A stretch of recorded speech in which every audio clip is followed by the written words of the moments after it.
السلام علیکم۔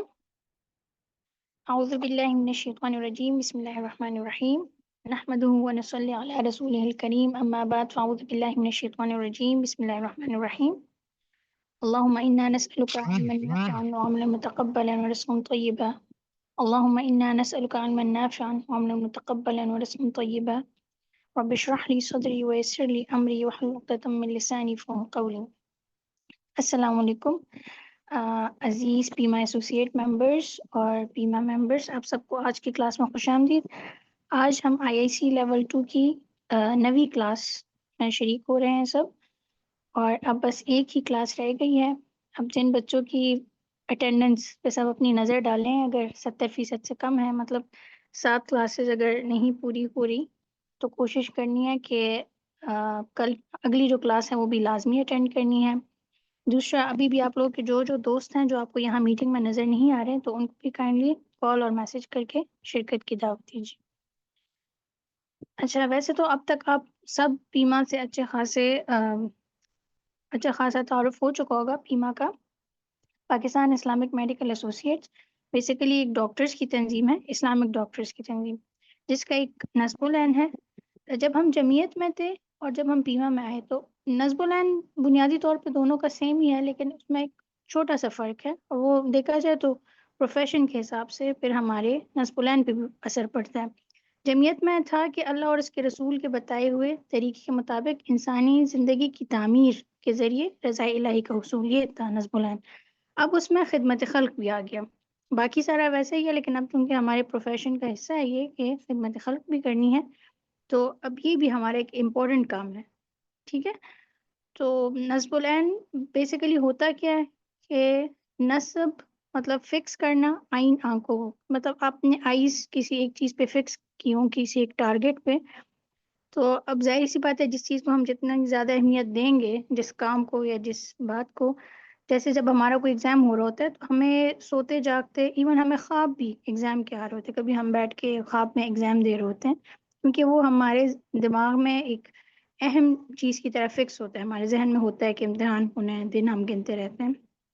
اسی طرح جو اللہ تعالیٰ کی طرف سے بحیثیت مسلمان ہونے کی وجہ سے جو ہم پہ فرائض عائد ہیں یا جو ہمارے کرنے کے کام ہیں، اور جو پیما ممبر ہونے یا ایسوسیٹ ممبر ہونے کے ناطے جو ہمارا نصب العین ہے یا جو ہمارے کام ہیں، تو ان کو بھی ہمیں کوشش کرنی چاہیے کہ اس حد تک امپورٹنٹ ہم اس کو سمجھیں، ٹھیک ہے۔ آج کی جو کلاس ہے اس میں ہمیشہ کی طرح 3 حصے ہیں۔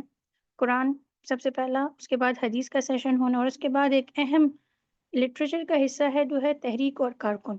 مطلب انشاءاللہ آپ سب آج ہمارے ایسوسیٹ ممبرز ہیں، آئندہ کچھ وقت میں آپ انشاءاللہ پیما کے ممبر بن جائیں گے، باقاعدہ ممبر۔ پھر ایک آرگنائزیشن میں آپ نے کس طرح سے چلنا ہے، تحریک اور کارکن، مطلب ایک آرگنائزیشن کے ساتھ اس کے ورکر کا کیا کنیکشن ہوگا، کس طرح سے اس نے تحریک میں رہ کے کام کرنا ہے۔ یہ اس سلسلے کے لیے ایک اہم لیکچر ہے، تو اس لیے اس کو بڑے غور سے سننا ہے، اور یہ ہماری آگے کی جو پروفیشنل لائف ہے، ایون مطلب ضروری نہیں کہ آپ ہمیشہ صرف پیما کے ممبرس ہو سکتے ہیں آپ جیسے ہر جو سب اسپیشلٹی ہوتی ہے، گائنی کی اپنی ایک آرگنائزیشن ہے، ٹھیک ہے، اسی طرح آنکالوجی والوں کی اپنی ہے، کارڈیولوجی کی اپنی، جو ان کی سوسائٹیز ہوتی ہیں، وہ بھی کائنڈ آف اس کو آرگنائزیشن سمجھ سکتے ہیں، کیونکہ وہ بھی ایک مقصد کے تحت کام کر رہے ہوتے ہیں۔ تو یہ آپ کو وہ بنیادی اصول سمجھاتی ہے کہ آپ نے کسی آرگنائزیشن میں یا ایک گروپ آف پیپل جن کا ایک سیم مقصد ہو، ان کے ساتھ آپ نے کیسے مل کے رہنا ہے اور کیسے کام کرنا ہے، ٹھیک ہے۔ اچھا، اب آج کی کلاس کے لیے اہم ہدایت ہمیشہ کی طرح وہیں کہ اپنے مائکس آف رکھنے ہیں، کوئی بھی سوال پوچھنا ہے تو یا تو ہینڈ ریز کرنا ہے لیکچر کے آخر میں، یا چیٹ باکس میں اپنے سوال ڈالنے ہیں، انشاءاللہ اس کو دیکھ کے آپ کو جواب دینے کی کوشش کی جائے گی۔ اب آج کے سیشن کا جو پہلا حصہ ہے قرآن، جس میں آج ہم سورہ فرقان کی چند آیات کی تفسیر سنیں گے ڈاکٹر شیما خالد سے، جن کا تعلق کراچی سے ہے اور وہ مرکزی شورا کی ممبر ہے۔ ڈاکٹر شیما، آپ اپنا شروع کریں۔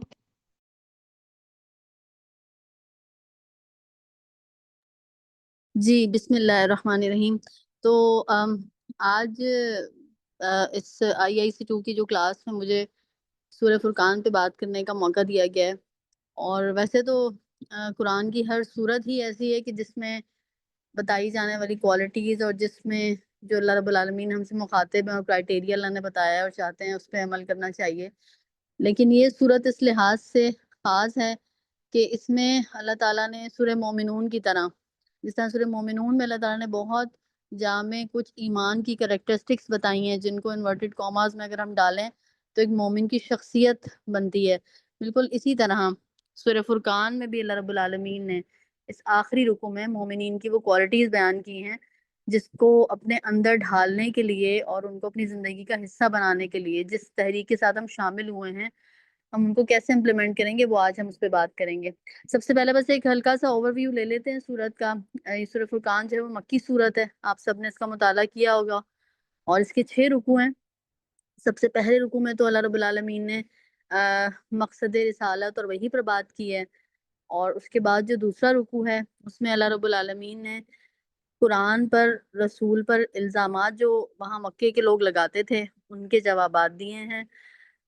تیسرے پیراگراف میں اللہ رب العالمین نے مشرکین مکہ کو تاریخ کے واقعات سے یہ ثابت کرنے کی کوشش کی ہے کہ وہ بھی کچھ ہوش کے ناخن لیں اور انبیاء کی اور رسولوں کی تکذیب کا جو سلسلہ انہوں نے برپا کر رکھا ہے اس کو ختم کریں تاکہ وہ عبرت ناک انجام سے بچ سکیں.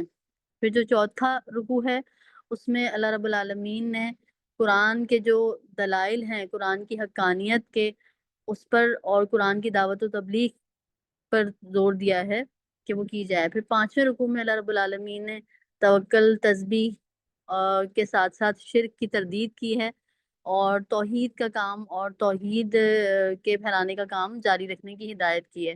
اور سب سے آخری رکوع جس پہ ہم آج بات کریں گے اس میں اللہ رب العالمین نے بدکردار مشرکین مکہ کو جنت کے جو مستحق لوگ ہیں عباد الرحمن، ان کی کوالٹیز پیدا کرنے کی ہدایت کی ہے.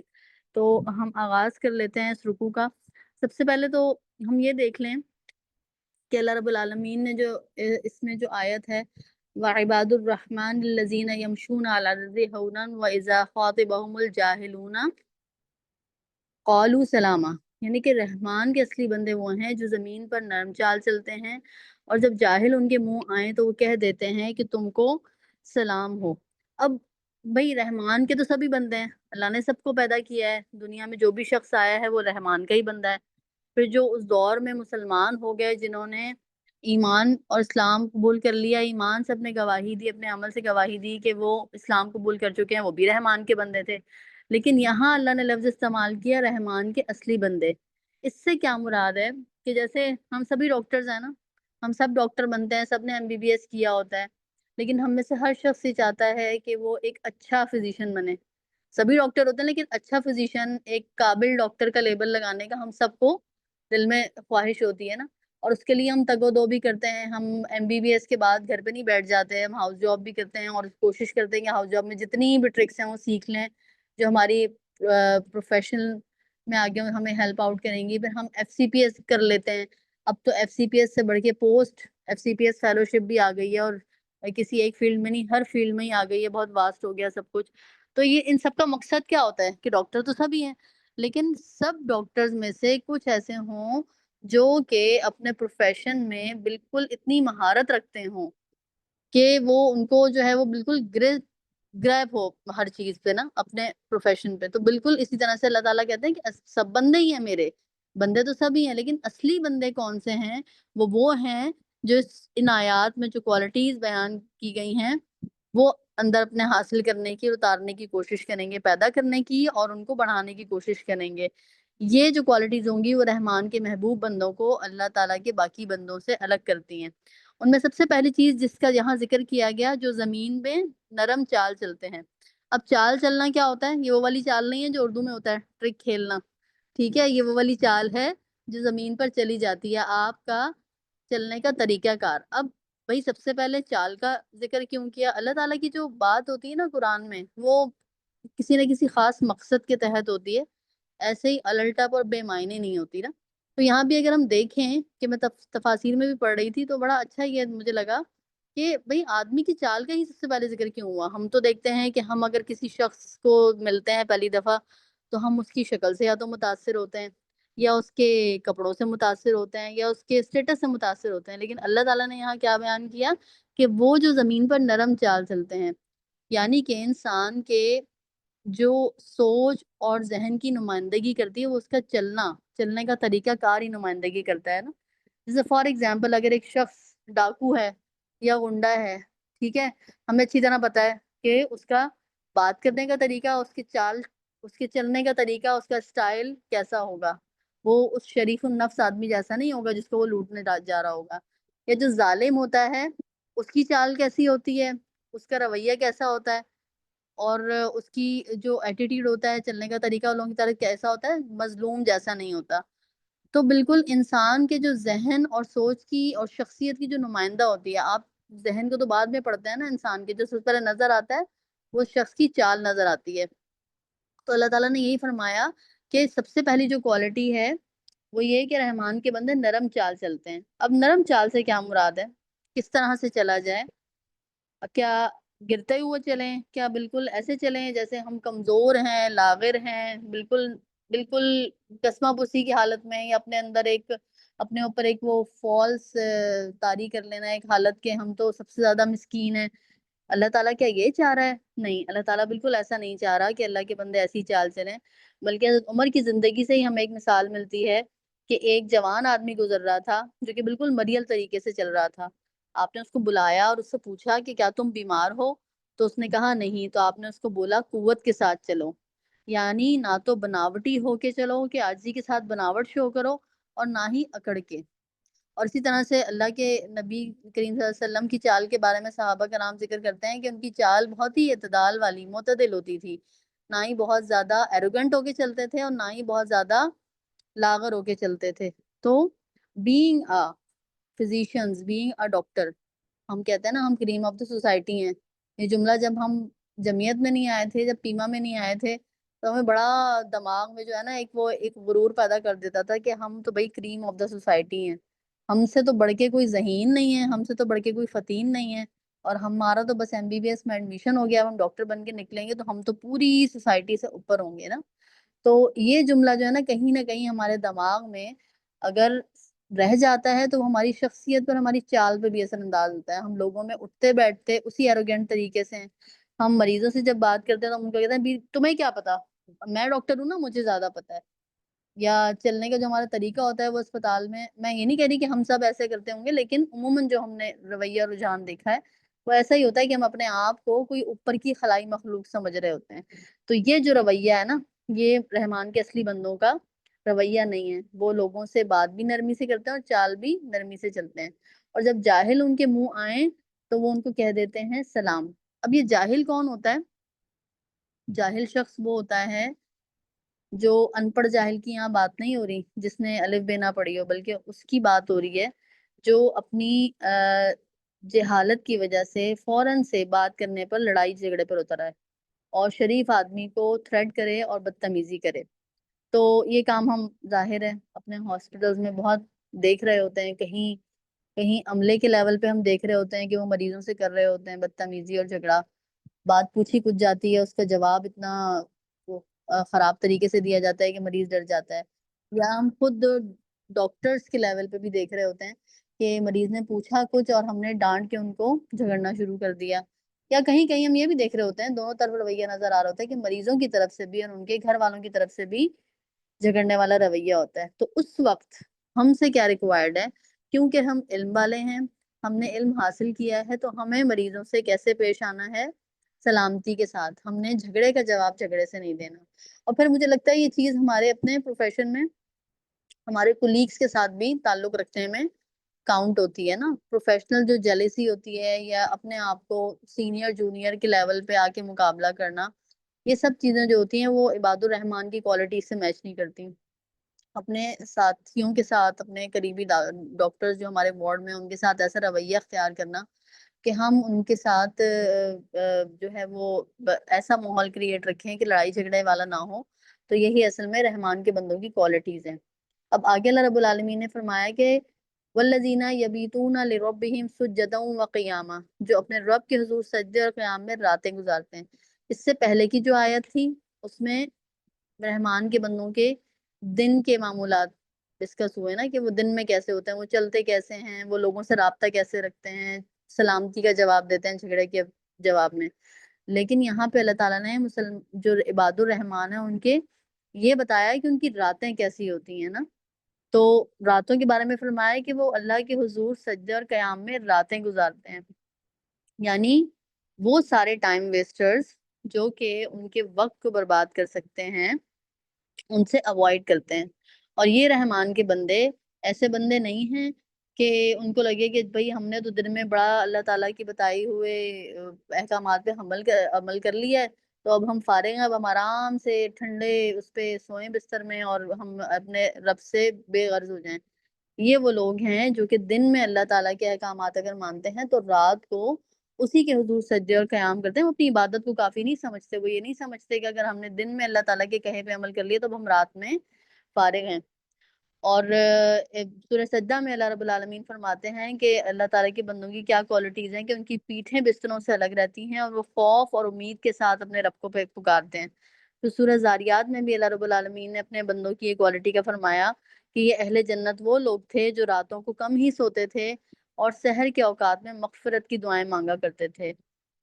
یعنی ان کی عبادات جو ہے وہ ان میں غرور پیدا نہیں کرتی، بلکہ وہ دعا مانگتے ہیں کہ اے ہمارے رب ہم کو جہنم کے آگے آیت میں آ بھی رہا ہے کہ وہ جو دعائیں کرتے ہیں وہ کیا ہوتی ہیں، ربنا اصرف عنا عذاب جہنم ان عذابها کان غراما. اے ہمارے رب جہنم کے عذاب سے ہم کو بچا لے، اس کا عذاب تو جان کا لاگو ہے، وہ تو بہت ہی برا ٹھکانہ اور مقام ہے. اب کچھ اگر ہم یہ دیکھیں کہ آج کل کے دور میں بہت ساری چیزیں آسان بھی ہو گئی ہیں نا، ہاتھوں میں بھی آ گئی ہیں، تو اس وقت ہمارے پاس سب سے زیادہ ٹائم ویسٹرز کیا ہوتے ہیں. آپ لوگ خود بھی چیٹ باکس میں ڈال سکتے ہیں، ضرور اس میں لکھیے گا. میں چاہوں گی کہ پارٹیسپیشن بھی شو ہو اور جو چیز مجھے نہیں معلوم وہ آپ لوگوں سے مجھے پتا چلے. تو کچھ ٹائم ویسٹرز ہم نکال لیتے ہیں نا، جس سے ہماری رات کی عبادت میں خلل بھی آتا ہے اور وہ ہمارا وقت ضائع کرتی ہیں. تو سب سے پہلے تو جو میں سوچ رہی تھی وہ یہ تھا کہ ہم جو ہے وہ آج کل آسان ہے سوشل میڈیا کا استعمال، وہ ہمارے ہاتھوں میں ہوتا ہے، تو اس میں ہمارا بہت سارا وقت ضائع ہو جاتا ہے. اور پھر ظاہر ہے ہماری رات کی عبادت کا ٹائم اور صبح فجر کی نماز کا ٹائم اس میں ضائع ہو سکتا ہے. پھر یہ کہ بلا وجہ باتوں کے لیے بیٹھے رہنا گھر والوں کے ساتھ، ٹھیک ہے بیٹھنا چاہیے، ٹائم بھی دینا چاہیے، لیکن لیٹ نائٹ بیٹھنا اور اپنا وقت زیادہ گزار لینا فالتو کاموں میں فالتو باتوں میں وہ بہت بڑا ٹائم ویسٹر ہوتا ہے. پھر تفریح کے لیے جاگنا، لیٹ نائٹ گھومنا، لیٹ نائٹ باہر کھانا کھانا کبھی کبھی تو چل جاتا ہے فیملی کے ساتھ یا دوستوں کے ساتھ، لیکن یہ کچھ ٹائم ویسٹرز ہوتے ہیں جو مستقل اگر ہماری عادت بن جائیں تو وہ ہمارا وقت خراب کر دیتے ہیں. اس کے بعد کسی نے بہت اچھا کہا یوٹیوب شارٹس عادت بن گئی ہے نا ہمیں چھوٹی چھوٹی چیزیں دیکھنے کی. وہ ہوتی تو بظاہر بڑی چھوٹی ہے، وہ 2 منٹ سے بھی کم کی ویڈیو ہوتی ہے، لیکن وہ ہمارا کتنا سارا ٹائم بہت ساری ویڈیوز مل کے لے لیتی ہیں. ٹھیک ہے، تو بہت زیادہ غور کرنے کی ضرورت ہے کہ کسی بھی ایسے ٹائم ویسٹرز میں اپنی راتیں نہ گزاریں ہم، بلکہ رحمان کے بندوں کے لیے جیسے راتیں گزارنے کا اللہ رب العالمین نے کہا ہے. ویسے تو ہم بہت مصروف ہوتے ہیں، ظاہر ہے ہماری کالز بھی اگر ہوتی ہیں، لیکن اس میں بھی اگر ہم مخلوق خدا کی خدمت کرتے ہوئے کام کریں تو ظاہر ہے وہ ہمارا اجر کا ہی باعث بنے گا. اس کے علاوہ کوئی بھی اگر ٹائم ویسٹر ہو تو اس کو ہمیں اوائڈ کرنا چاہیے. پھر آگے کی آیات ہیں والذین اذا انفقوا لم يسرفوا ولم يقتروا وكان بين ذلك قواما. جو خرچ کرتے ہیں تو نہ فضول خرچی کرتے ہیں نہ بخل، بلکہ ان کا خرچ دونوں انتہاؤں کے درمیان اعتدال پر قائم رہتا ہے. اب یہ اللہ تعالیٰ نے جو ہے عباد الرحمان کی کوالٹیز میں یہ بھی ایک ڈال دی بات کہ صرف کمانے کا حلال کمانے کا طریقہ اللہ تعالیٰ نے نہیں بتایا ہمیں، اور حلال رزق کمانا عین عبادت نہیں بتایا، بلکہ اللہ تعالیٰ نے اپنے بندوں کو خرچ کرنے کی بھی کبھی طریقہ بتایا نا. اور 2 انتہائیں ہیں، ایک تو بالکل اسراف کرنا، فضول خرچی کرنا، یہاں پہ بھی یسرفو کا لفظ استعمال ہوا ہے، اسراف کرنا، اور دوسرا ہے بخل، ولم یقتروا، بالکل کھینچ کے چلنا. اب اسراف کیا کیا ہوتا ہے، اسراف کس طرح سے ہوتا ہے، 3 جو تفاسیر میں بیان ہوا ہے کہ اسراف کیا ہے. ایک تو یہ کہ ناجائز کاموں میں دولت لگانا، ناجائز کاموں میں اپنا مال صرف کرنا، یہ اسراف میں آتا ہے.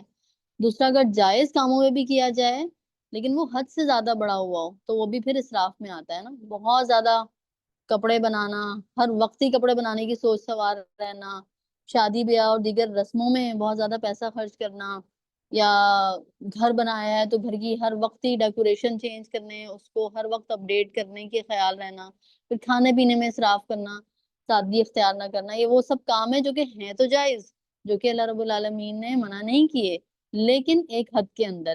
کیوں؟ کیونکہ یہ جو سب ہم اسراف کر رہے ہوتے ہیں، ان کا مقصد ایک ہی ہوتا ہے، وہ یہ ہوتا ہے کہ ہم اپنا لوگوں کے آگے اپنا ترم اونچا کر لیں نا، اپنا نام اونچا کر لیں۔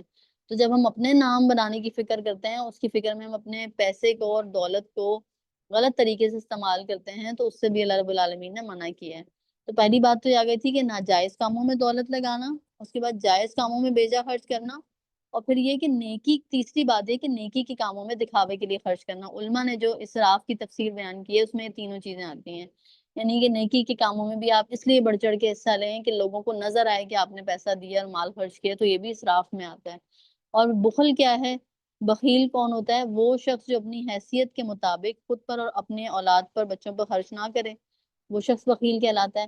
یا پھر نیکی اور بھلائی کے کاموں میں بالکل بھی پیسہ نہ لگاتا ہو۔ تو یہ دونوں چیزیں جو ہیں وہ اللہ رب العالمین نے ان دونوں رویوں کے درمیان مومن کو رہنے کی تاکید کی ہے۔ ایک حدیث میں آتا ہے کہ اپنی معیشت میں توسط یعنی میانہ روی اختیار کرنا، بیلنس اختیار کرنا آدمی کے عقل مند ہونے کی نشانی ہے۔ ٹھیک ہے، تو خرچ کے بارے میں بات کہہ دی کہ عباد الرحمن خرچ کیسے کرتے ہیں۔ پھر آگے اللہ رب العالمین فرما رہے ہیں کہ وہ اللہ کے سوا کسی اور کو معبود نہیں پکارتے، اللہ کی حرام کی ہوئی کسی جان کو ناحق ہلاک نہیں کرتے، اور نہ ہی زنا کے مرتکب ہوتے ہیں۔ اب یہ وہ ساری چیزیں تھیں کہ جو اس عرب کے معاشرے میں اس وقت رائج تھیں۔ وہ لوگ شرک کرتے تھے اور اس کو بالکل غلط بات نہیں مانتے تھے، اس پہ بالکل شرمندہ نہیں ہوتے تھے۔ پھر یہ کہ کسی جان کو ناحق قتل کرنا ان کے نزدیک کوئی بری بات نہیں تھی، اور تیسرے یہ کہ زنا کے مرتکب ہوتے تھے۔ اب ہمیں تو یہ لگ رہا ہوتا ہے نا، نعوذ باللہ ہمارے ذہن میں آ رہی ہوتی ہے بات کہ یہ تو اس دور کی آیات ہیں، یہ تو اس دور میں اپلیکیبل تھیں، شرک تو وہ لوگ کیا کرتے تھے، ہم تو نہیں کرتے۔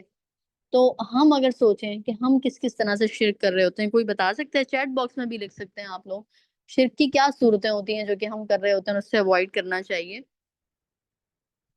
سب سے پہلی بات تو یہی ہے نا کہ اپنی دعاؤں کے لیے اللہ رب العالمین کو چھوڑ کے کسی اور کو ذریعہ بنانا۔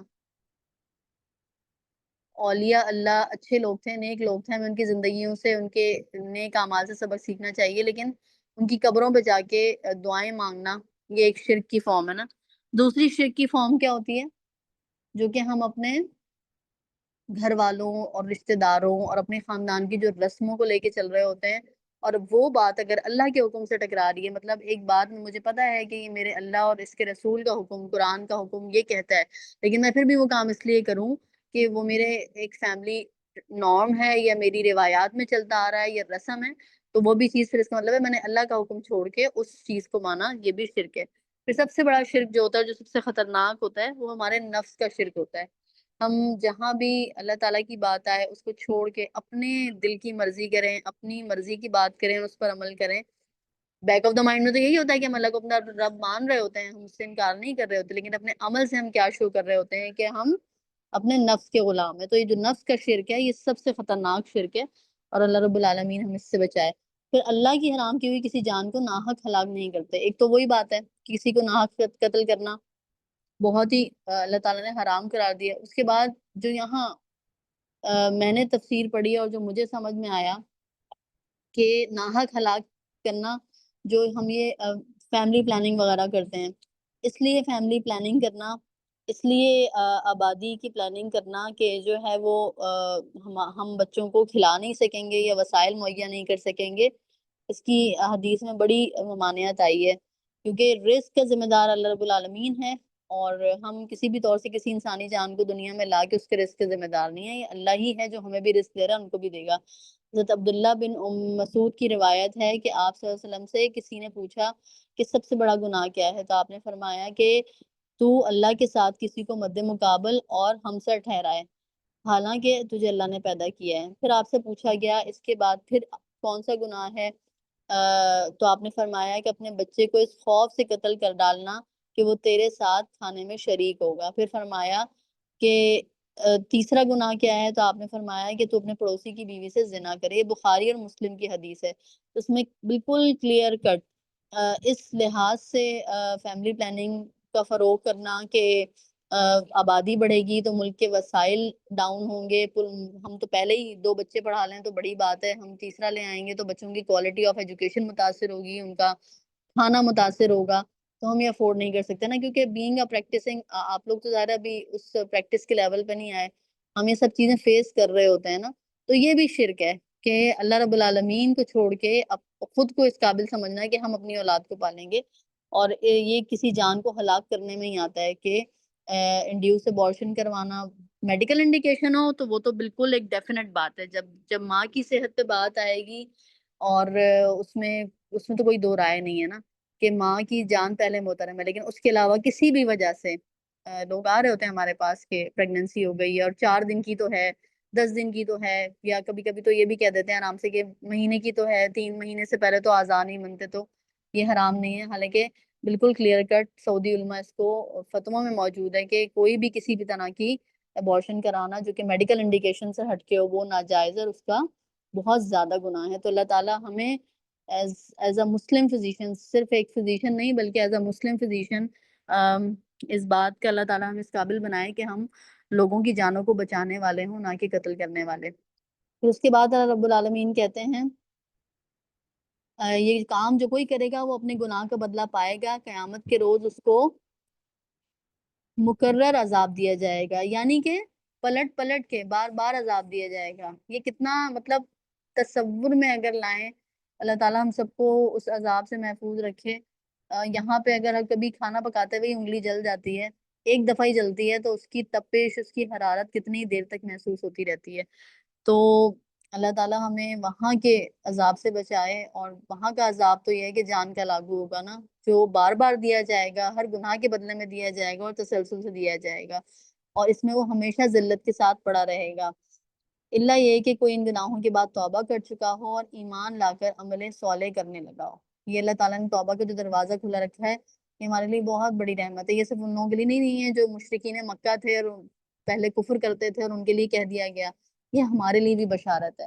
تو ٹھیک ہے, لا علمی میں گناہ ہو گیا, نہیں پتا تھی بات, یا چلو پتا بھی تھی, تو اب جو ہے وہ توبہ کر لی, اور صرف توبہ کر کے زبان سے توبہ توبہ نہیں کہنا بلکہ ایمان لا کر عمل صالح کرنے لگا ہو, مطلب اپنا عمل بھی تبدیل کر لیں. آپ توبہ کر لیں لیکن اس کے بعد عمل ویسا کا ویسا رہے, تو وہ توبہ اللہ تعالیٰ کے ہاں ریکوائرڈ نہیں ہے. اللہ تعالیٰ کو کون سی توبہ چاہیے کہ آپ نے توبہ تو کر لی لیکن اپنے غلط کاموں کو نیکیوں سے بدلیں, نیک کام کریں. ایسے لوگوں کی برائیوں کو اللہ بھلائیوں سے بدل دے گا, یعنی کہ اللہ تعالیٰ ان کے نام اعمال میں جو ان کی برائیاں ہوں گی, جب وہ نیک کام کریں گے اور توبہ کرنے کے بعد عمل صالح کریں گے, تو اللہ تعالیٰ ان کی برائیوں کو ان کی نیکیوں سے بدل دے گا, اور وہ بڑا غفور رحیم ہے.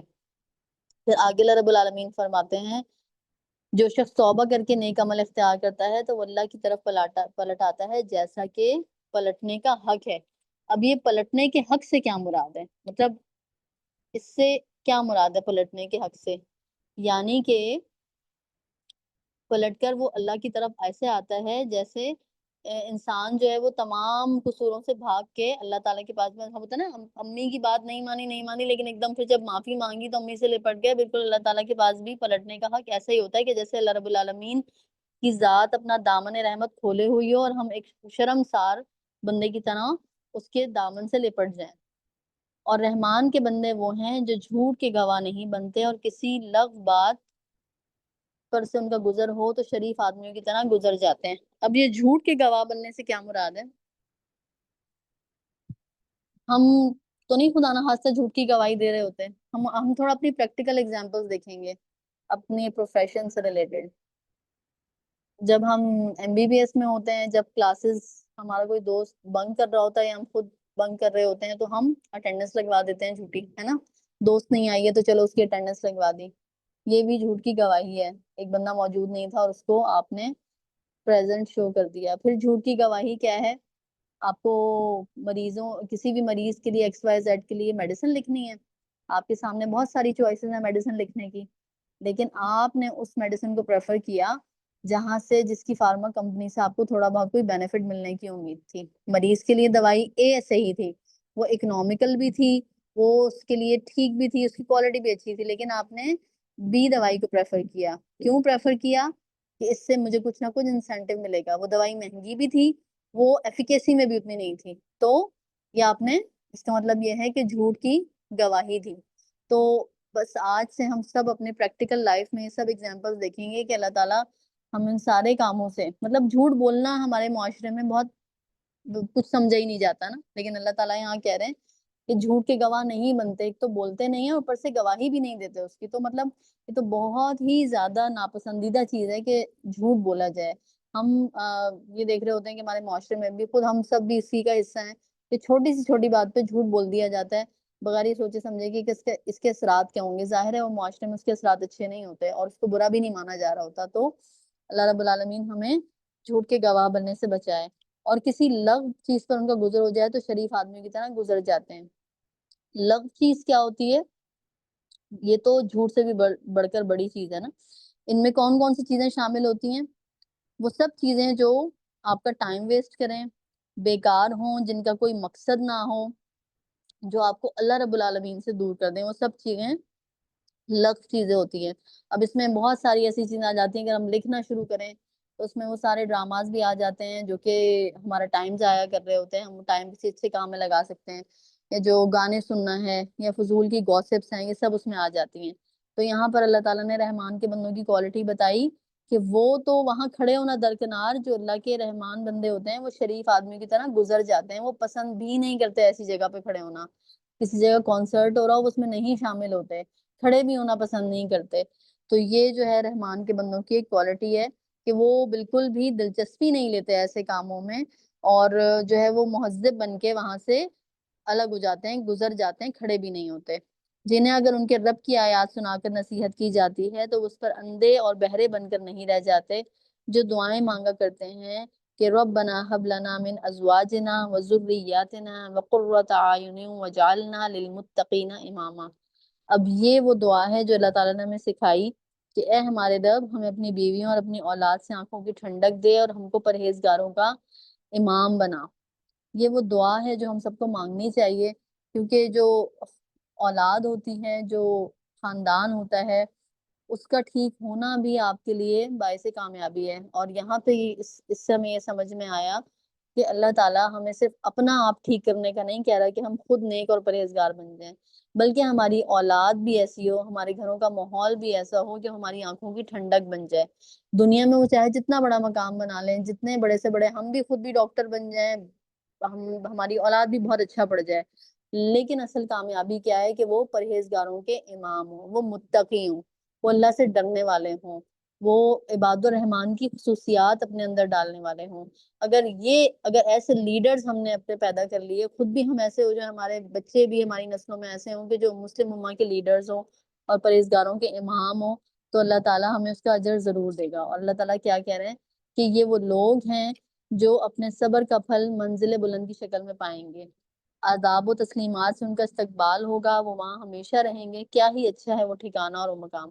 ظاہر دنیا میں جب نیکی کے آپ کام کریں گے, جب عباد الرحمان بننے کی کوشش کریں گے, جب اس کے راستے پہ چلیں گے, جب ٹائم ویسٹر سے بچیں گے, جب جھوٹ سے بچیں گے, جب جو دنیا کے مالی فائدے, جو انسینٹیوز نظر آ رہے ہوں گے اس کے مقابلے میں اللہ کی بات ماننے کی کوشش کریں گے, تو دل تو اندر سے تنگ ہوگا نا, تھوڑا سختی بھی لگے گی, تھوڑا سا ایسے لگے گا کہ بھائی یہ کیا, وہ باقی سب لوگ تو مزے کر رہے ہیں اور ہم مشکل میں ہیں. بظاہر تو یہی لگ رہا ہوتا ہے, لیکن اللہ تعالیٰ کیا کہہ رہے ہیں کہ یہ جو صبر کا پھل ہے وہ اپنی منزل بلند کی شکل میں پائیں گے.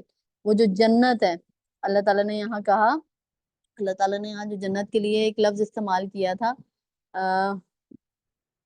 غرفہ, مطلب جنت کا وہ لیول وہ پائیں گے اپنے صبر کے بدلے جس کا وہ تصور بھی نہیں کر سکتے. یہاں بھی ہمارا دل کرتا ہے نا ہم ناردرن ایریاز پہ جائیں گھومنے, تو سب سے ایسی جگہوں پہ جائیں جو سب سے دور ہوں, جو اونچائی پر ہوں, جہاں کی خوبصورتی بالکل ڈفرینٹ ہو. تو اللہ تعالیٰ جنت کے لیے بھی کہہ رہے ہیں کہ وہ کس لیول پر ہوں گے, عرفہ کے لیول پر ہوں گے, اس لیے کہ انہوں نے دنیا میں ان تمام چیزوں پہ صبر کیا تھا جس سے ان کو مزہ بھی آ سکتا تھا, ان کو فائدے بھی مل سکتے تھے, ان کی واہ واہ بھی ہو سکتی تھی, ان کو مالی بینیفٹ بھی ہو سکتا تھا. لیکن کیونکہ انہوں نے صبر کیا تو ان کا صبر کا بدلہ کیا ہے؟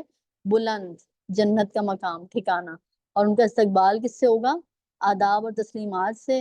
اور اللہ تعالیٰ کہتے ہیں کہ وہ وہاں ہمیشہ ہمیشہ رہیں گے, وہ مستقل کا ٹھکانہ ہوگا, اور اللہ کے نزدیک سب سے بہترین ٹھکانہ کیا ہے؟ یہ وہی جنت ہے. تو ہم میں سے کوئی بھی ایسا نہیں ہوگا کہ جو دنیا تو کما چکا ہو. الحمدللہ ہم اپنے اس پروفیشن کے لیول پہ آ چکے ہیں. ہم نے وہ حاصل کرنی ہے نا. لوگ خواب دیکھتے ہیں کہ ہم ڈاکٹر بنتے ہیں. ہمارے ارد گرد بہت سارے لوگ ہوتے ہیں جن کا خواب تھا کہ وہ ڈاکٹر بنے, لیکن ہمیں اللہ تعالیٰ نے اس کامیابی سے ہمکنار کیا اور ہم ڈاکٹر بن گئے نا.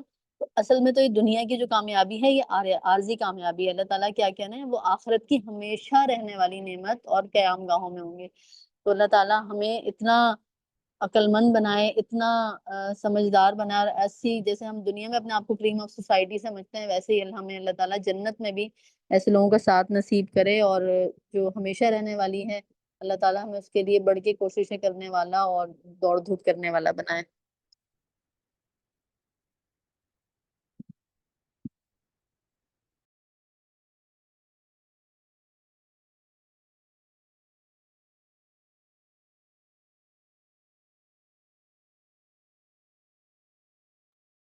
جی فاطمہ, میری طرف سے تو یہ کمپلیٹ ہو گیا. اب کسی کو اگر کوئی بات پوچھنی ہے یا کوئی اور چیز ایڈ کرنی ہے تو بہت اچھی بات ہے.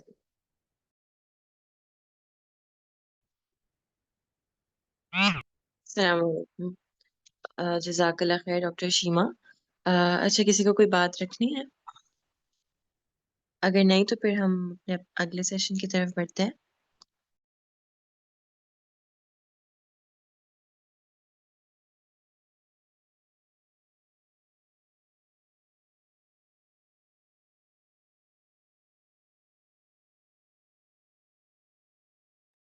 صحیح, جزاک اللہ خیر ڈاکٹر شیما. اچھا, اگلا ہمارا حدیث پر سیشن ہے جس کے لیے ڈاکٹر عائشہ طاہر کو میں دعوت دوں گی.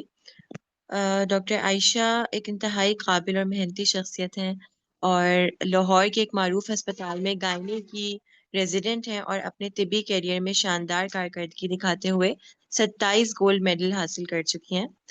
اس کے علاوہ وہ پیما ویمن ونگ کی ایسوسیٹ کور ٹیم کی بھی فعال رکن ہیں.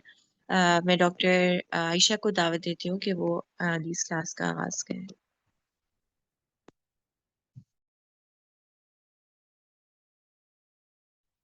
السلام علیکم ورحمۃ اللہ وبرکاتہ. جزاک اللہ. آج کا ہمارا موضوع درس حدیث میں ہے توبہ استغفار. میں تھوڑا سا اس کی بیک گراؤنڈ میں جانا چاہتی ہوں. ہم نے پہلے عباد الرحمن کی بہت زیادہ صفات پڑھی ہی ہیں, جس میں سے ایک بہت ہی امپورٹنٹ یہ تھی کہ وہ راتوں کو اٹھ کے اللہ تعالیٰ کے حضور اپنے گناہوں کی توبہ کرتے ہیں. تزکیہ نفس کا جو ورڈ ہے وہ آپ میں سے بہت سے لوگوں نے سنا ہوگا. نفس کا تزکیہ کا لغوی مفہوم یہ ہوتا ہے کہ کسی شے کو صاف ستھرا بنایا جائے اور اس کو نشوما دے کر پروان چڑھایا جائے. اور اصطلاح میں تزکیہ کا مطلب یہ ہے کہ اپنے آپ کو غلط رجحانات, میلانات اور اعمال سے ہٹا کر نیکی اور خدا ترسی کی راہ پر ڈالا جائے. اس تعریف کی روح سے تزکیہ نفس کی مہم قدرتی طور پر 2 حصوں میں بڑھ جاتی ہے. ایک یہ ہوتا ہے کہ اپنا محاسبہ کر کے دیکھنا کہ ہم میں کیا کیا برائیاں ہیں اور ہم نے اس سے کیسے چھٹکارا حاصل کرنا ہے, اور دوسرا یہ کہ ہم میں کون کون سی اچھائیاں ایسی ہیں جو ہم میں نہیں ہیں اور ہم نے ان کو اپنانا ہے. تزکیہ نفس ایک بہت مشکل کام ہے. ظاہر سی بات ہے, اپنے آپ کو آج کل کے ڈیجیٹل دور میں اپنے آپ کو ہر ٹائم ویسٹر سے بچا کر, ہر چیزوں سے بچا کر, برائیوں سے دور رکھنا اور اپنے آپ کو اندر اچھائیاں ڈیولپ کرنا. لیکن جتنا یہ مشکل کام ہے اتنا ہی اللہ تعالیٰ نے اس کو آسان بھی بنا دیا ہے. تزکیہ نفس کرنے کے نا اللہ تعالیٰ نے بہت سے ذرائع بتا دیے ہیں, جس میں سے ایک بہت امپورٹنٹ یہ ہے کہ آپ توبہ استغفار کریں. توبہ استغفار ہے, اور ضبط نفس ہے. اچھے نیک لوگوں کی صحبت میں بندہ بیٹھے تو بندہ بہت ایزیلی اللہ تعالیٰ اس کو تزکیہ نفس عطا کر دیتے ہیں. ایک دو احادیث جو یہاں پہ ہم نے ڈسکس کرنی ہے, پہلے ہم ان کو پڑھ لیتے ہیں, پھر اس کے بعد ان کی ڈیٹیل میں مزید جاتے ہیں. توبہ پر اللہ تعالیٰ کی خوشی. حضرت انس بن مالک کہتے ہیں کہ نبی صلی اللہ علیہ وسلم نے ارشاد فرمایا کہ بندہ گناہ کرنے کے بعد معافی مانگنے کے لیے جب اللہ تعالیٰ کی طرف پلٹتا ہے تو اللہ تعالیٰ کو اپنے بندے کے پلٹنے پر اس شخص کے مقابلے میں زیادہ خوشی ہوتی ہے جس نے اپنی اونٹنی, جس پر اس کی زندگی کا دار و مدار تھا, کسی بیاباں میں کھو دی ہو, پھر اس نے اچانک اسے پا لیا ہو. تو اپنے اونٹ کو پا کر جتنا خوش ہوتا ہے اس کا اندازہ نہیں کیا جا سکتا. ایسے ہی اللہ تعالیٰ آدمی کے توبہ کرنے پر خوش ہوتا ہے, بلکہ خدا کی خوشی اس کے مقابلے میں بڑھی ہوئی ہوتی ہے, کیونکہ وہ رحم و کرم کا سرچشمہ ہے. اچھا، یہ ایسی ہی مثال ہے جیسے دیکھیں اگر کوئی جس طرح میں مدر ہوں، میں خدا نخواستہ کوئی بچہ کہیں بھی کسی بھی شاپنگ مال میں کہیں ادھر ادھر تھوڑا ذرا سا بھی ہو جائے تو ایک دم ایسے ہی لگتا ہے جیسے میری دنیا ختم ہو گئی ہے۔ اسی طرح بندہ توبہ کرنے کے بعد اللہ تعالیٰ اتنا ہی خوش ہوتا ہے جتنا اگر میں اس بچے کو جیسے ہی مجھے ملتا ہے تو میں ماں کی جو وہ خوشی ہوتی ہے اتنا ہی اللہ تعالیٰ خوش ہوتا ہے، بلکہ اس سے بھی کہیں زیادہ، کیونکہ اللہ تعالیٰ تو ویسے ہی 70 ماؤں سے زیادہ پیار کرنے والا ہے۔ تو آپ خود سوچیں، بندہ گناہ بھی خود کرے اور اللہ تعالیٰ اس سے کہتے ہیں کہ تم توبہ کرو تو میں خوش ہوں گا۔ مطلب کتنی مزے کی بات ہے نا کہ اللہ تعالیٰ ہمارے توبہ کرنے پہ خوش ہو رہے ہیں۔ اللہ تعالیٰ بس یہ چاہتے ہیں کہ انسان کسی طرح اس کی طرف پلٹ آئے، اس کی طرف لوٹ آئے۔ اللہ تعالیٰ اس کو 10,000 چیزیں کے ذریعے بتاتے ہیں کہ کس طرح تم میری طرف پلٹو اور تم میرے سے توبہ کرو تو میں تمہیں عطا کروں گا۔ حضرت ابو موسیٰ اشعری سے روایت ہے کہ نبی صلی اللہ علیہ وسلم نے فرمایا کہ اللہ تعالیٰ رات کو اپنا ہاتھ پھیلاتا ہے تاکہ جس شخص نے دن میں کوئی گناہ کیا ہو وہ رات میں اللہ کی طرف پلٹ آئے، اور دن میں وہ ہاتھ پھیلاتا ہے تاکہ رات میں اگر کسی نے گناہ کیا ہے تو وہ دن میں اپنے رب کی طرف پلٹے اور گناہوں کی معافی مانگے حتیٰ کہ سورج مغرب کی طرف سے طلوع ہو۔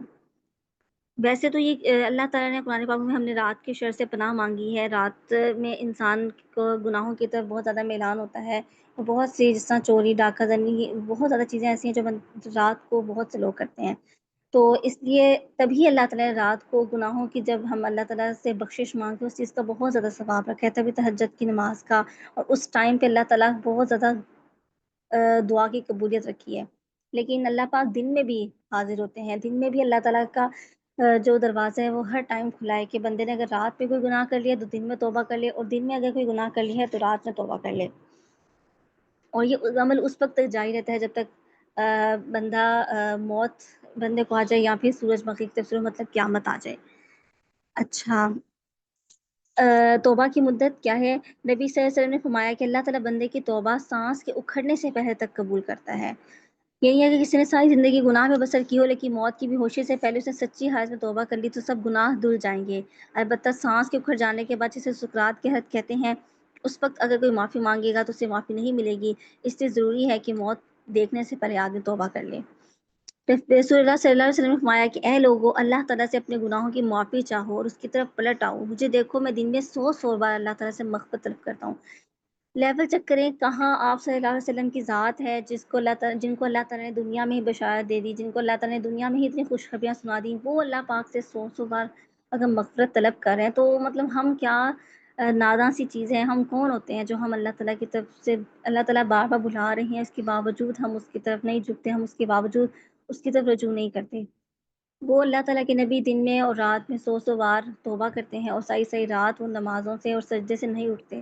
ہم اپنے آپ پہ غور کریں کہ ہمیں ذرا سا بھی ٹائم مل جائے، تھوڑا سا بھی او پی ڈی میں پیشنٹ کے درمیان گیپ آ جائے، یا اگر ہم لوگوں کو رات میں کال پہ کوئی اتنا ہیکٹک کام نہیں ہے تو بجائے اس کے کہ ہم اس ٹائم استغفر اللہ کی تسبیح کریں، ہم فوراً سے موبائل کھول کے بیٹھ جاتے ہیں، فوراً سے یوٹیوب، جو بھی چیز کا، کوئی انسٹا پہ بیٹھتا ہے، کوئی فیس بک یوز کرتا ہے، کوئی بھی یوز کرتا ہے، اس ٹائم اگر ہم اس وقت کو یوٹیلائز کریں، کیونکہ بینگ ڈاکٹر ہمارے پاس، ہم یہ کہتے ہیں کہ ہم بہت بزی ہیں، لیکن یہ چھوٹے چھوٹے سے اوقات ہوتے ہیں جن کو آپ نے اپنے لیے یوٹیلائز کرنا ہے، جس میں ہم اللہ تعالیٰ سے معافی مانگ سکتے ہیں، جس میں ہم اپنے اس ٹائم پہ غور کر سکتے ہیں کہ ہم نے پچھلے کچھ لمحوں میں کیا غلط کیا، کیونکہ آپ کو غلطی کا تو فون سے اندازہ ہو جاتا ہے انٹل انلیس آپ کا ضمیر بہت زیادہ حد تک آپ نے اس کو اوپر ہر طرح کی چادر اڑا دی ہے کہ آپ کو وہ جھنجھوڑتا نہیں ہے۔ آپ کو احساس ہو جاتا ہے کہ آپ نے کس کے ساتھ بدتمیزی کی ہے، کس کے ساتھ زبان درازی کی ہے، کس پیشنٹ کو ڈانٹا ہے، کس پیشنٹ کو آپ کو ایسے نہیں بات کرنی چاہیے تھی۔ آپ کے اندر کبھی ضمیر جب تک زندہ ہے، اور الحمدللہ اللہ کا شکر ہے بھی ہمارے دل اتنے مردہ نہیں ہوئے کہ ہمیں اس چیز کا احساس نہ ہو، تو آپ نا ان چھوٹے چھوٹے اوقات کو یوٹیلائز کیا کریں کہ ہاں اس ٹائم پہ میں یہ کر سکتا ہوں، میں کسی کو یہ بات بتا سکتا ہوں، میں اس ٹائم پہ اللہ تعالیٰ سے توبہ کرتا ہوں، خاص طور پر رات میں جب آپ کا سلیپنگ ہاف ہو، اور آپ اس ٹائم اگر آپ کو سپوز 3 بجے سے آن ورڈ سلیپنگ آپ نے، تو آپ اس ٹائم پہ لازمی کوشش کریں کہ سونے سے پہلے 2 رکعت پڑھ لیں، کچھ نہیں تو اس 2 رکعت میں ہی آپ کو وہ سکون مل جائے گا کہ جو آپ کی کال کی تھکاوٹ، کیا آپ کی سارے کے سارے جو ہر چیز ہوتی ہے وہ بندہ ایک دفعہ سجدے میں گر کے ختم کر لیتا ہے۔ تو اس طرح کی چیزوں کو یوٹیلائز کریں۔ اچھا، اگلی حدیث ہے، حضور صلی اللہ علیہ وسلم نے فرمایا کہ اللہ تعالیٰ کہتا ہے کہ اے میرے بندو، میں نے اپنے اوپر ظلم حرام کر لیے ہے تو تم بھی ایک دوسرے پر ظلم کرنے کو حرام سمجھو۔ اے میرے بندو، تم میں سے ہر ایک گمراہ ہے، سوائے اس شخص کے جسے میں ہدایت دے دوں، بس مجھ سے ہدایت مانگو تو میں تمہیں ہدایت دوں گا۔ اے میرے بندو، تم میں سے ہر ایک بھوکا ہے سوائے اس شخص کے جسے میں کھانا دوں، پر مجھ سے روزی مانگو تو میں تمہیں کھلاؤں گا۔ اے میرے بندو، تم میں سے ہر ایک ننگا ہے سوائے اس شخص کے جسے میں پہناتا ہوں، تو مجھ سے کپڑا مانگو میں تمہیں پہناؤں گا۔ اے میرے بندو، تم رات میں اور دن میں گناہ کرتے ہو، میں سارے گناہ معاف کر سکتا ہوں، بس مجھ سے معافی مانگو میں تمہیں معاف کر دوں گا۔ یہ تو بہت مطلب 3 حدیث ہیں جس میں اللہ تعالیٰ، اور ہمیں لگ رہا ہے اللہ تعالیٰ ہم سے ایک ریکویسٹ وے، مطلب کبھی ریکویسٹ وے میں کہتے ہیں، کبھی اللہ تعالیٰ ایک آرڈر وے میں کہتے ہیں، ہر وے میں اللہ تعالیٰ ہم سے کہہ رہے ہیں کہ بس مجھ سے مانگو میں تمہیں دوں گا۔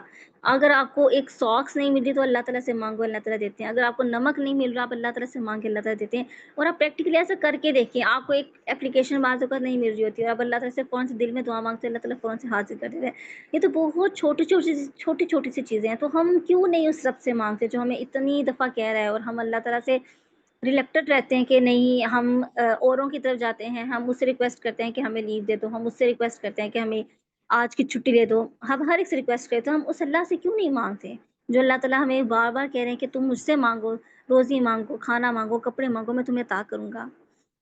اچھا، تو بس استغفر اللہ پہ تو کچھ یہی حدیثیں ہیں، اس سے بس یہی ہم اخذ کیا ہے ہم نے کہ ہم نے دن میں استغفر اللہ کی تسبیح لازمی کرنی ہے، اور جو بھی چھوٹے چھوٹے اوقات میں نے کہ اس میں ہم نے اپنے آپ پہ غور کر کے جو ہمارے اندر برائی ہیں ان کو ختم کرنا ہے، اور ہم نے کوشش کرنی ہے کہ ہم نیک لوگوں کی صحبت میں بیٹھیں، کیونکہ انسان ہے بھول جاتا ہے، بار بار ریمائنڈر دینا پڑتا ہے، بار بار ریمائنڈ کروانا پڑتا ہے، تو اب کوشش کریں کہ ایسے لوگ آپ کے ساتھ ضرور موجود ہوں جو بار بار آپ کو احساس دلاتے رہیں کہ ہاں یہاں تم غلط تھی، یہاں تم صحیح تھی۔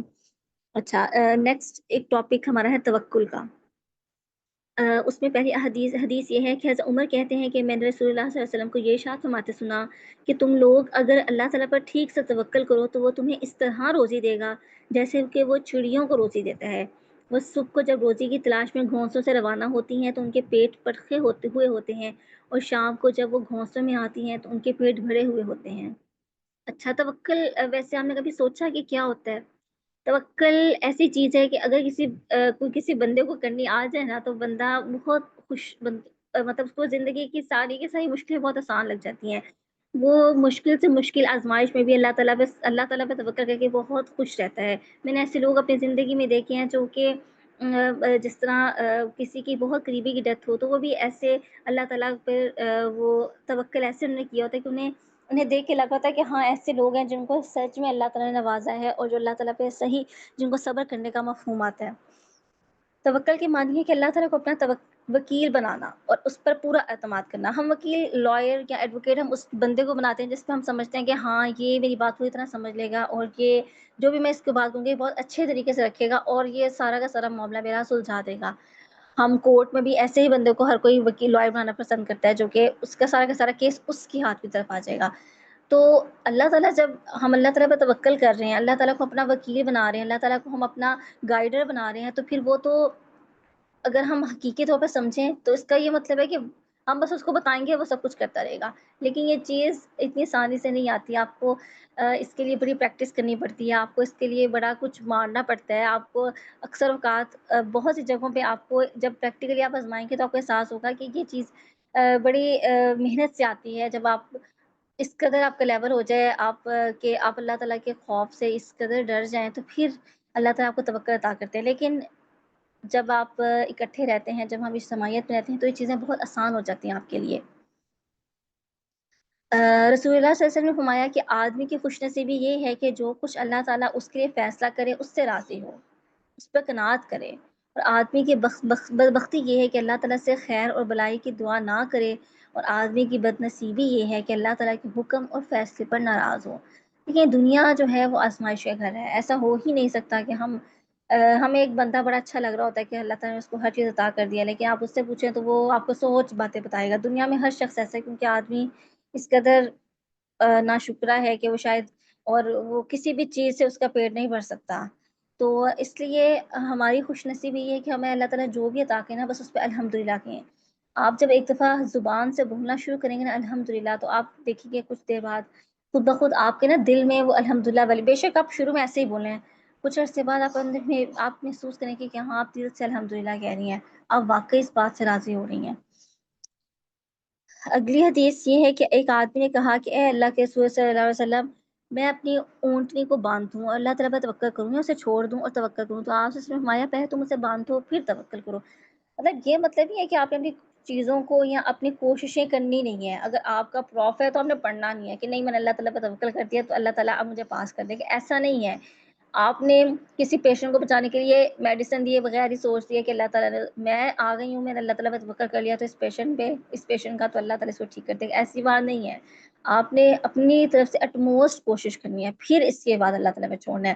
اب دیکھیں اس نے پوچھا نا کہ اپنی اونٹنی کو باندھو اللہ تعالیٰ پہ توکل کرو، آپ سے نہیں کہا پہلے تم اسے باندھو، ایسے نہیں کہ پہلے تم اسے چھوڑ دو پھر کہو کہ اللہ تعالیٰ کو نہیں میں نے توکل کر لیا، کوئی اس کو لے کے نہیں جائے گا، کوئی چوری نہیں کرے گا، وہی اپنی جگہ پہ رہے گی۔ پہلے باندھنا ہے، اپنی طرف سے اٹموسٹ کوشش کرنی ہے، اس کے بعد اللہ تعالیٰ پہ چھوڑ دینا ہے، پھر اللہ تعالیٰ انشاءاللہ بہت مدد فرمائیں گے۔ آخری حدیث ہے کہ حضرت عمر بن العاص سے روایت ہے کہ رسول اللہ صلی اللہ علیہ وسلم فرمایا کہ آدمی کا دل ہر وادی میں بھٹکتا رہتا ہے، تو جو شخص اپنے دل کو وادیوں میں بھٹکنے کے لیے چھوڑ دے گا تو اللہ تعالیٰ اس کو پرواہ نہ ہوگی کہ اسے کون سی وادی تباہ کرتی ہے، اور جو شخص اللہ تعالیٰ پر توکل کرے گا اللہ تعالیٰ اس سے ان وادیوں اور راستوں میں بھٹکنے اور تباہ ہونے سے بچا لے گا۔ اس کا بھی یہی مطلب ہے کہ بہت سے دل میں ہر ٹائم خیالات آتے رہتے ہیں، خیالات گمان آتے رہتے ہیں، کبھی کسی شخص کے متعلق، کبھی کسی کام کے متعلق، کہ ظاہر ہے انسان ہر ٹائم کچھ نہ کچھ سوچتا رہتا ہے۔ تو اگر ہم برا سوچیں گے اور ہم اپنے دل کو غلط چیزوں کی طرف مائل کریں گے تو اوبویس سی بات ہے ہم الٹیمیٹلی وہ گناہ کرنے پہ مجبور ہو جائیں گے۔ گناہ کا خیال ہمیشہ شیطان آپ کے دل میں ڈالتا ہے اور وہ آپ کو ان چیزوں کی طرف لے کے جاتا ہے، آپ کو دکھائے گا کہ کچھ نہیں ہوتا، ایک دفعہ کر لو گی، دوبارہ توبہ کرنا، استغفار کرنا، کچھ نہیں ہوگا، کچھ نہیں، مطلب ایک گناہ ہی ہے، کون سا کوئی بڑی بات ہے۔ تو آپ جب دل میں خیال آنے کے بعد اس کی طرف آپ کا پھر الٹیمیٹلی آپ کا ہاتھ بھی کام کرنے پہ مجبور ہو جائے گا، آپ وہ کام کر لیتے ہیں، خواہ وہ کچھ بھی ہو، خواہ مطلب کوئی بھی کام ہو سکتا ہے۔ تو اگر ہم اسی ٹائم پہ اعوذ باللہ من الشیطان الرجیم پڑھ لیں یا لا حول ولا قوۃ الا باللہ العلی العظیم پڑھ لیں، کیونکہ جو گناہ کا کام ہے وہ شیطان ہی آپ کے دل میں ڈالے گا، جب وہ ہم یہ پڑھیں گے تو الٹیمیٹلی وہ شیطان اللہ تعالیٰ کے قوت سے اس سے وہ پرے ہٹ جائے گا اور پھر انشاءاللہ ہم اس گناہ سے بچ جائیں گے۔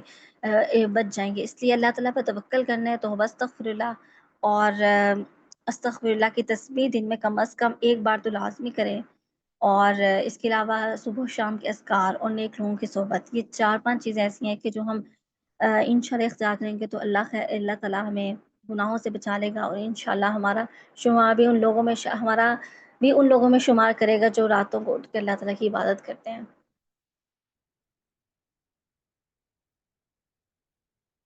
کسی نے کوئی بات پوچھنی ہو، کوئی سوال کرنا ہو تو کر سکتا ہے۔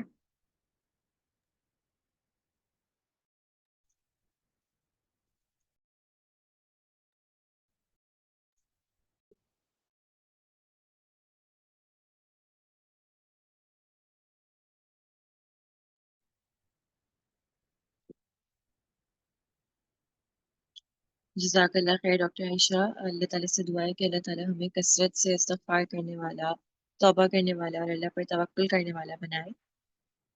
اگلے سیشن کے لیے میں ڈاکٹر رخسانہ عزیز کو دعوت دوں گی۔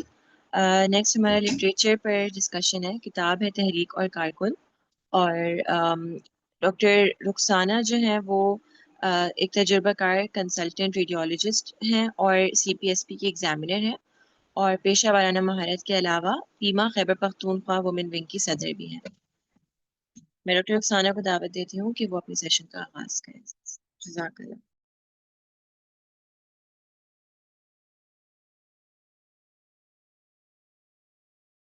السلام علیکم، میری آواز آ رہی ہے آپ کو؟ وعلیکم السلام، جی باجی آ رہی ہے بہت کلیئر۔ اچھا شروع کر دوں؟ جی شروع کر دیں۔ اچھا جی چلیے۔ اعوذ باللہ من الشیطان الرجیم، بسم اللہ الرحمن الرحیم، رب اشرح لی صدری ویسر لی امری واحلل عقدۃ من لسانی یفقهوا قولی، اللهم افتح علینا حکمتک وانشر علینا رحمتک یا ذا الجلال والاکرام۔ بسم اللہ الرحمن الرحیم۔ اللہ سے دعا کرتے ہیں کہ جو کچھ ہم پڑھنے جا رہے ہیں اس کو ہم اچھی طرح سے سمجھ سکیں، ایبزارب کر سکیں، اپنی روحوں میں اتار سکیں، ہمارے عمل میں اس کی جھلک نظر آئے، اور اس کی کوئی بھی بات، کوئی بھی جو سیکھا ہوا پوائنٹ ہے، کوئی بھی جو بولا ہوا چیز ہے، وہ اللہ تعالیٰ اس کو ہمارے خلاف وجود بننے سے بچا دے۔ تو سب سے آپ پہلے تھوڑا سا اگر ہینڈ ریز کر کے مجھے ذرا یہ بتا دیں کہ آپ لوگوں نے مطالعہ کیا ہوا ہے؟ کتنے لوگ اس چیپٹر کا مطالعہ کر کے آئے ہوئے ہیں تاکہ میں پھر اس حساب سے پڑھاؤں. باجی مطالعہ نہیں کر کے آئے، مطلب یہ کتاب ان کے آپ ان کو یہ مواد دیا ہوا ہے، ان کے پاس ہے، کیا کرنا ہے مجھے؟ میں خود نہیں، ہی پڑھاؤں گی بس. یہ آپ خود پڑھائیں گے، ان کو نہیں پرووائڈ کیا ہوا. اچھا، ان کو نہیں پرووائڈ کیا. ٹھیک ہے، چلیے ٹھیک ہے جی. مجھے جو ٹاپک ان لوگوں نے دیا ہے آپ کو پڑھانے کے لیے، یہ ایک کتاب کا ایک چیپٹر ہے جس کا عنوان ہے تحریک اسلامی کے علمبرداروں کی لازمی خصوصیات. ٹھیک ہے، تحریک اسلامی کا مطلب ہے اسلامک موومنٹ. وہ لوگ جو کہ مطلب اسلام کو محض ایک مذہب کے طور پر نہیں سمجھتے بلکہ ایک تحریک سمجھتے ہیں، اور اس کو مطلب اس کی ساتھ جیتے اور مرتے ہیں، اور اس کو اپنی زندگی میں عملاً جو ہے وہ چلتا پھرتا ہوا دیکھنا چاہتے ہیں. تو ایسے لوگ جو ہیں وہ تحریک اسلامی کے کارکنان ہوتے ہیں، جو کہ آپ سب ماشاءاللہ اب پاکستان اسلامک میڈیکل ایسوسی ایشن کے کارکنان بننے جا رہے ہیں. آپ سب اپنی پیشے میں اور اپنی زندگی میں، اپنی پرسنل لائفز میں اور اپنی اجتماعی زندگیوں میں اسلام کو ایک تحریک کے طور پر قائم کرنے کے لیے تیاری کر رہے ہیں. اچھا، ہم اس میں 4 ٹاپکس انہوں نے دیے ہوئے کہ صالح گروہ کے لیے کم از کم ضروری صفات کون سی ہوتی ہیں، کہ کم از کم اتنی صفات تو لوگوں کے اندر ضرور ہونی چاہیے جو لوگ یہ کام کرنا چاہتے ہوں. پھر اس کے بعد انہوں نے بتایا کہ اچھا، جب آپ تحریک سے وابستہ ہیں تو آپ کو کیسے پتہ لگے گا کہ میں سچ مچ وابستہ ہوں یا میرے اندر کچھ لیکنگز ہیں. تو اس کے لیے کچھ پیمانے بتائے ہیں، اور پھر بتایا کہ کارکنوں کا اصل سرمایہ جو ہے وہ کیا ہے. بہت سی باتیں جو ہے وہ ایک دوسرے سے ملتی جلتی ہیں. کوشش کریں گے جتنی ہم کور کر سکیں انشاءاللہ تعالی. تو انہوں نے شروع میں یہ کہا کہ سب سے پہلے آپ یہ سمجھ لیں کہ جو گروہ ہم بننے جا رہے ہیں نا، وہ اصل میں امت وسط ہے. ٹھیک ہے، یعنی اللہ تعالیٰ نے ہمیں فرمایا، ہم سب یہ پڑھ چکے ہیں، آپ نے یقیناً پڑھ چکا ہوگا YIC2 کے اسٹوڈنٹس ہیں، کہ اللہ تعالیٰ نے فرمایا کذالک جعلناکم امۃ وسطا لتکونوا شہداء علی الناس ویکون الرسول علیکم شہیدا، کہ آپ سب کو اللہ تعالیٰ نے اس طرح سے امت وسط بنایا تاکہ آپ دوسروں پر گواہ ہوں اور رسول آپ پر گواہ ہو. تو جو لوگ امت وسط بننے کے امیدوار ہیں، وہ بہترین امت بننے کے امیدوار ہیں، جس کو قرآن میں اور جگہوں پہ خیر امت کہا گیا ہے، وہ اس منصب پہ آ کر اپنے اندر ان کا یہ بہت بڑی بے خبری ہے، عظیم شان بے خبری ہے کہ آپ کو اتنا بھی نہ پتا ہو کہ اچھا امت وسط میں ہونے کے لیے ہمارے اندر کون سی منیمم ریکوائرمنٹس چاہیے. ٹھیک ہے، اس میں انہوں نے بتایا ہے کچھ ایسی چیزیں ہیں جو ہماری ذاتی اوصاف ہیں، ہماری اپنی پرسنالٹیز میں جو چیزیں ہونی چاہیے، اور کچھ چیزیں ایسی ہیں کہ جو ہم جس تحریک سے وابستہ ہوئے ہیں اس کے ساتھ ہماری وابستگی کے حوالے سے کیا چیزیں ہونی چاہیے. ہم زیادہ تر فوکس جو ہے وہ شخصی اوصاف پہ کریں گے تاکہ ہم پہلے اس طرح کے بن جائیں کہ ہم امت وسط میں شامل ہو سکیں انشاءاللہ تعالی. تو جو پہلی چیز انہوں نے بتائی نا، وہ ہے جی مجاہدہ نفس. اب مجاہدہ آپ سب کو پتا ہے یہ جہاد سے نکلا ہے، اس کا مطلب کسی کے خلاف لڑنا. ٹھیک ہے، اور کسی کے خلاف جیسے مقابلہ ہوتا ہے نا، دوسرا مجاہدہ ہے. کس کے خلاف لڑنا ہے؟ نفس کے خلاف لڑنا ہے. تو حقیقی مجاہد وہ ہے جو اللہ کی اطاعت میں اپنے نفس سے کشمکش کرے.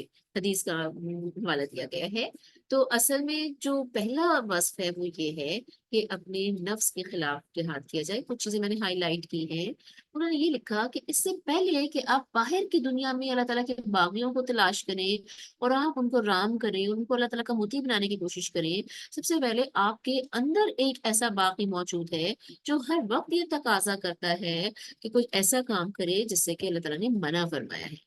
تو ہر وقت کی آپ کے اندر خود ایک کشمکش ہے کہ آپ نے اپنے نفس کو وہ کچھ کرنے نہیں دینا جو کہ اللہ تعالیٰ کے حکم کے خلاف ہے، اور وہ کرنے پہ آمادہ کرنا ہے جو کہ اللہ تعالیٰ کے حکم کے مطابق ہے. اس کو انہوں نے کہا ہے یہ نفس کے خلاف جہاد ہے، مجاہدہ ہے. تو سب سے پہلی چیز یہ ہے کہ ہم نے خود اپنے نفس کے اس پوٹینشیل کو ریکگنائز کرنا ہے کہ ہمارے اندر یہ پوٹینشیل موجود ہے، کہ باوجود اس کے کہ ہم پیدائشی طور پر مسلمان ہیں، ہم ایک مسلمان والدین کی اولاد ہیں اور ایک مسلمان معاشرے میں پلے بڑے ہیں، اسٹل ہمارے اندر یہ پوٹینشیل موجود ہے کہ ہم مطلب ہے کہ بغاوت کے پوٹینشیل اسٹل ہمارے اندر موجود ہے. ہمارا نفس ہمیں بہت سے گناہوں کی طرف مائل کرے گا، لیکن ہم نے اپنے آپ کو چھوڑ نہیں دینا کہ بس جو دل چاہے گا کریں گے، جو جی چاہے گا بس وہ کام کریں گے، بلکہ ہم نے اس کے خلاف مجاہدہ کرنا ہے. انہوں نے کہا یہ بالکل ایسی بات ہے جیسے کسی کے گھر میں شراب کی بوتل پڑی ہے اور وہ باہر شرابیوں سے لڑائی کر رہا ہے. تو سب سے پہلے اپنے نفس کو مطیع کیجیے. تو ہم نے سمجھ لیا کہ جب پہلی چیز یہ ہے کہ ہم نے اپنے نفس کے پوٹینشیلس کو ریکگنائز کرتے ہوئے اس کو ٹھیک کرنے کے لیے کوشش کرنی ہے. یہ بات اپنے پاس نوٹ کر لیجیے. ٹھیک ہے, کہ ہم نے مجاہدہ نفس کرنا ہے, جہاد جیسے سمجھ لیجیے. دوسری چیز کیا کرنی ہے؟ دوسری چیز کرنی ہے ہجرت. آپ دیکھیں ہجرت تو ہم ظاہر ہے کہ ویسے دیکھیں تو ایک جگہ سے دوسری پہ کرنے کا تو ہمارا پتہ نہیں کہ کوئی امکان ہے یا نہیں, لیکن نبی کریم صلی اللہ علیہ وسلم نے کیا فرمایا کہ مل ہجرت افضل یا رسول اللہ, اے رسول اللہ صلی اللہ علیہ وسلم. اس کے اوپر اعراب نہیں لگے ہوئے, سوری, اس لیے مجھے پڑھنے میں مشکل ہو رہی ہے کہ پتہ نہیں کہ کیا پڑھنا ہے, کہ کون سی ہجرت بہتر ہے. تو نبی صلی اللہ علیہ وسلم نے فرمایا کہ یہ کہ تو ان چیزوں کو چھوڑ دے جو اللہ کو ناپسند ہے. پیارے نبی صلی اللہ علیہ وسلم کی حدیث سے یہ پتہ چلتا ہے کہ ایون دین کہ ہم ایک مسلم اسٹیٹ میں رہ رہے ہیں اور ہمارے پاس ہجرت کا کوئی موقع موجود نہیں ہے, ہم پھر بھی ہجرت کی اس اجر کو بھی حاصل کر سکتے ہیں. اور وہ جو اوصاف مومنین کے سورہ آل عمران کے آخر کو بتائے گئے کہ جنہوں نے اپنے گھروں سے ہجرت کی اور اللہ کی راہ میں جہاد کیا, وہ پا سکتے ہیں. جبکہ ہم ان چیزوں سے ہجرت کر جائیں جو اللہ کو ناپسند ہے, گناہوں سے اطاعت کی طرف ہجرت کر جائیں. تو اس لیے ہم سمجھیں کہ ہم ایک ہجرت کا سفر کر رہے ہیں, اپنے آپ کو چینج کرنے کا سفر کر رہے ہیں. اور ایک بہت ہی اچھی مثال حدیث سے پتہ چل رہی ہے کہ اس گھوڑے جیسے ہو جائیں جو کہ کھونٹی سے بندھا ہوا ہے. نبی پاک صلی اللہ علیہ وسلم کی حدیث سے یہ پتہ چلتا ہے کہ جو مومن ہے اس کی مثال ایک کھونٹی سے بندھے ہوئے جانور کی ہوتی ہے. کھونٹی کا مطلب ہے دیوار میں آپ ایک کنڈا سے لگا دیتے ہیں, اس کے ساتھ جانور کو باندھ دیتے ہیں. وہ جانور ادھر ہی کھیلتا ہے, کھاتا ہے, پیتا ہے, بھاگتا دوڑتا ہے, لیکن جتنا اس کو رسی اجازت دیتی ہے, جتنا تک اس کی رسی کی لمٹ ہے وہاں تک وہ گھوم پھر سکتا ہے, اس کے علاوہ وہ نہیں جا سکتا.